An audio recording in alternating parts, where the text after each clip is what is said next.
Hi, I'm Christy. I want to talk to you today about some of the symptoms of SPD.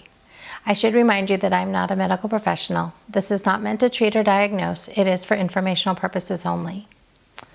Now that we've been through a bit of a background about what sensory processing disorder, or SPD, is and how it affects life, I want to look specifically at some of the symptoms and indicators of it. I should preface all of this by saying that it is a difficult disorder to recognize the symptoms of. Part of this is because you can have a cause of something can be, or there can be many causes for the same symptom. For example, you might not respond to a loud sound. There could be a physical issue where you're not physically hearing the sound. And so there may be a hearing loss issue, and so you literally can't hear it. It may be a sensory issue, though, where you're physically hearing the sound, but your brain isn't processing it as a loud sound, and so you're not responding appropriately. In the research I've done, I've discovered a number of checklists. They're all very clear to state that they are not meant to diagnose, but they do help us understand the type of behaviors that can be indicators of issues and actions that may indicate SPD. I have a blog post on it that posted in late November of 2017 that has links to these checklists. You can find that at www.havenofhopeforme.com. One of the checklists has a good overview of symptoms. It includes things like over or under sensitivity to touch, movement, sights, or sounds. Sometimes there are specific learning difficulties or delays in academic achievement. There may be difficulty in making transitions, or there may be a tendency to be easily distracted or limited attention control. There can be an activity level that can be unusually high or unusually low.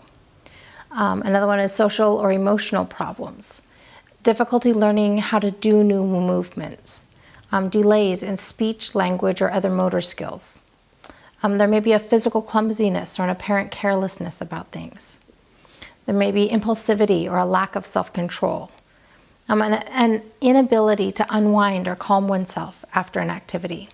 There may also be a poor self-concept or body awareness. From personal experience, I would also add feeding issues that can include texture issues as well as bite size issues. And there may be an inability to sleep through the night or to nap well. There may be emotional responses that are extreme to the situation. There can be sensitivity to clothing, where only certain textures of clothing are wanted or will be worn because the others irritate too much.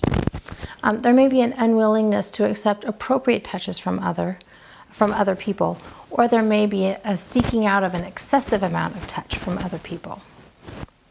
One of the articles that I linked above has this quote: "While research indicates that sensory integrative problems are found in up to 70% of children who are considered learning disabled by schools, the problem of sensory integration are not confined to children with learning disabilities." From personal experience, my older son has had sensory issues for most of his life. Some of the issues we've dealt with in the past or continue to deal with today include a patting, slapping people to get their attention, but he does it a lot harder than is necessary. He's hit or pinched or punched himself and then laughed about it and thought that it's funny. He loves roller coasters because of all the deep sensory input. We've had him jump on a trampoline or punch a punching bag to get extra sensory input and to get some aggression out. He's slept with a weighted blanket in the past, and we've got him using one again and seeing a lot of improvements in his sensory issues with that. Sometimes he hasn't always liked certain textures, like he didn't like playing with shaving cream when he was little. He's also had trouble knowing what an appropriate bite size is. And then a new one that's come up recently is checking and rechecking a schedule for what's happening in the future and what to anticipate. He really likes his routine, and you can mess with it, but he's always talking about, but it'll go back to normal on this point of time. There's so much more that we could say about SPD and about the symptoms, and we could go into a lot more detail on all of this. But fortunately, there is a growing awareness about it. and the information continues to grow and spread throughout the medical and educational communities.